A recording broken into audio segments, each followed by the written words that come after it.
नमस्कार दोस्तों आज हम बात करेंगे ग्रीन जॉब्स की। जी हाँ, ग्रीन जॉब। अब पहले जरा समझते हैं ग्रीन जॉब्स होती क्या है। दोस्तों, पूरी दुनिया ने, सारे बड़े बड़े देशों ने मिलकर एक टारगेट रखा है 2050 तक वर्ल्ड को नेट जीरो एमिशन एनेबल बनाना है। नेट जीरो एमिशन क्या है? मतलब हमारी धरती का टेम्परेचर दिन ब दिन बढ़ता जा रहा है, आने वाले सालों में और ज़्यादा बढ़ेगा, जिससे बहुत ज़्यादा प्रॉब्लम आएंगी फूड क्राइसिस क्रिएट होंगे, नई नई बीमारियाँ आएंगी, वायरसेस आएंगे, अकाल पड़ेंगे, बाढ़ आएंगी, राइट। तो अल्टीमेटली ग्लोबल वार्मिंग के इफेक्ट से बचने के लिए नेट जीरो एमिशन का टारगेट रखा गया है। अब इस टारगेट को मीट करने के लिए हमें करना क्या होगा? हमें मतलब पूरी दुनिया को, राइट, इसके लिए हमें सस्टेनेबल डेवलपमेंट करनी पड़ेगी। अब ज़रा ब्रीफली समझ लेते हैं दोस्तों, सस्टेनेबल डेवलपमेंट क्या होती है। सस्टेनेबल डेवलपमेंट का मतलब है, आज अगर हम कोई ऐसा काम करें जिससे हमें आज बेनिफिट मिल रहा है, तो ये बेनिफिट आने वाली पुश्तों को भी मिलता रहे आज से 50 से 100 साल के बाद। एक छोटा सा एग्जांपल बताता हूँ आपको मैं। फॉर एग्जांपल, आज हम पेट्रोल और डीजल यूज़ कर रहे हैं बहुत ही हैवी क्वांटिटी के अंदर, राइट। पेट्रोल और डीजल से आज हमारी डेवलपमेंट तो हो रही है, कोयले से हमारी डेवलपमेंट हो रही है, कोयले से आज हम बिजली बनाते हैं, बट ये सारे फॉसिल फ्यूल के एग्जाम्पल है दोस्तों, जिसमें हमारी एनवायरनमेंट को बहुत ज़्यादा नुकसान पहुँच रहा है, राइट। तो आज अगर हम इसको यूज़ कर रहे हैं तो आने वाले जो हमारी 2-3 जनरेशन होंगी, उनके लिए ये जो हमारा प्लेनेट है, मदर अर्थ, ये रहने लायक नहीं रहेगी। ऑलरेडी हम बहुत ज़्यादा नुकसान कर चुके हैं। तो इसीलिए हम पेट्रोल डीजल या कोयले से मूव करके हम ग्रीन एनर्जी की तरफ बढ़ना चाह रहे हैं।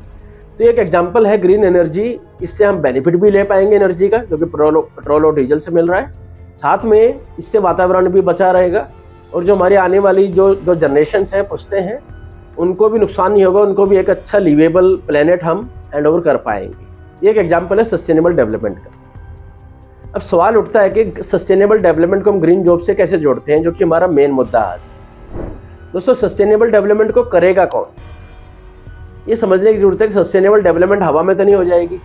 इसे इम्प्लीमेंट करने के लिए हमें कुछ लोग चाहिए होंगे जो कि सस्टेनेबल डेवलपमेंट की प्रैक्टिसेस को इम्प्लीमेंट करने में, एग्जीक्यूट करने में कैपेबल हो, स्किल्ड हो। और जो एनवायरमेंटल रेगुलेशन हम अब बहुत जल्दी टाइट होती जा रही हैं अराउंड द वर्ल्ड, उनसे कंप्लायंस करने के लिए भी ऐसे हमें स्किल्ड लोगों की ज़रूरत पड़ेगी।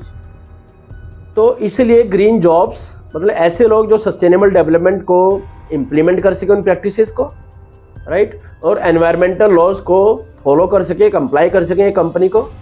उसके लिए जो लोग चाहिए उनको हम ग्रीन जॉब्स के अंडर रख रहे हैं।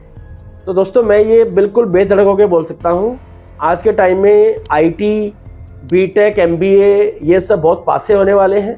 Standard MBA in marketing, MBA in finance. अगर आपका बच्चा इस वक्त इस स्टेज पे है कि उसे क्या करियर चूज़ करना है, तो मैं ये बहुत स्ट्रांगली रिकमेंड करूँगा कि आप उसे क्लाइमेट चेंज वाली कैटेगरी में ही एनकरेज कीजिए। आने वाले समय में नॉट ओनली इन भारत, पूरे वर्ल्ड में ग्रीन जॉब की एक बाढ़ आने वाली है, क्योंकि ग्रीन जॉब के बिना एक कंपनी आगे सर्वाइव ही नहीं कर पाएगी। एक छोटा सा एग्जांपल देता हूँ आपको दोस्तों में। फॉर एग्जांपल, एक कंपनी है जिसने कोई एनवायरमेंटल रूल तोड़ा है, वो ज़्यादा पोल्यूशन निकाल रही है। अब आज से 10 साल पहले, 5 साल पहले क्या होता था, मैं ज़्यादा दूर की बात नहीं करूँगा, लेटेस्ट रिसेंट बात करूँगा, कि अगर आपने कोई एनवायरमेंटल रूल अगर आप तोड़ रहे हैं, तो कुछ अखबारों में आपको आपकी कंपनी के अगेंस्ट कुछ नेगेटिव हेडलाइन छप जाएंगी, मतलब थोड़ी सी बैड प्रेस मिलेगी एंड मामला ख़त्म। बट दोस्तों, अब ऐसा बिल्कुल भी नहीं है, ये आप समझ लीजिए। आज के टाइम में एनवायरमेंटल रूल्स इतने सख्त कर दिए गए हैं कि कंपनी को ताला मार दिया जा सकता है, कंपनी के एग्जीक्यूटिव को जेल हो सकती है, और मिनिमल जो सज़ा है वो तो है कि करोड़ों अरबों का फाइन। जी हाँ, और ये फाइन लगने स्टार्ट हो चुके हैं already around the world, within India as well. अब कोई भी कंपनी अपने बिजनेस को ऐसे नुकसान तो नहीं करना चाहेगी, इसके लिए ही वो भी एनवायरमेंटल रूल्स को फॉलो करने के लिए, उनसे कंप्लायंस करने के लिए अपनी टीम को बिल्ड करना चाह रहे हैं। और दोस्तों, भारत में ही पिछले दिसंबर 2021 से लेके अभी तक 76% इंक्रीज हुआ है जॉब अपॉर्चुनिटीज़ में, अगर मैं ग्रीन जॉब्स की बात करता हूँ। तो ग्रीन जॉब्स के अंदर अगर आपकी कोई स्किल है, आप स्किल एक्वायर करना चाह रहे हो, इसके लिए ऑलरेडी इंडिया में और स्पेशली बाहर के देशों में काफ़ी सारे नए कोर्सेज लॉन्च किए जा रहे हैं। और मैं कहूँगा कि ये एक नई उभरती हुई फील्ड है, इसमें जो इस वैगन में चढ़ जाएगा वो आगे जल्दी ग्रो करेगा। अब इसके अंदर सिर्फ इसकी बात नहीं हो रही कि भाई ग्रीन एनर्जी में किस तरह की जॉब आएंगी, जरा ये भी समझते हैं।